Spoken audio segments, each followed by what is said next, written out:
Елімізде сергектің жаңа түрі орнатыла бастайды. 360 градусқа айналатын бұл бақылау камералары жедел жәрдем көліктері мен автобустарға орнатылатын болады. Бұл бақылау камераларының ерекшелігі ереже бұзған жүргізушілерді аңдып жүріп тіркей алады. Бұл шара айыппұл жинаудың жаңа құралына айнала ма, әлде жол ережесін құрықтай ала ма? Әрине, бейнекамералар саны көбейеді.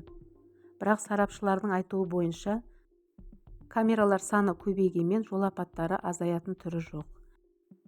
Өйткені айыппұлдан түсіп жатқан ақша жол жөндеуге кетпейді екен. Сарапшы Азамат Мусиловтың айтуы бойынша, сол айыппұлдардан түсіп жатқан ақша қайда кетіп жатыр, нақты жауап жоқ дейді. Сергектің бұл жаңаша бақылау камералары болашақта ереже бұзатын жүргізушілерді ғана емес, жаяу жүргіншілерді де анықтайтын болады.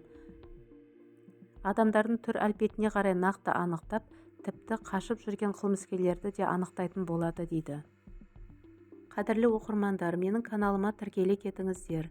Менің каналымда соңғы жаңалықтар, пайдалы кеңестер, әртүрлі қызықты мәліметтер, сондай-ақ жұлдыздар өмірі де баяндалатын болады.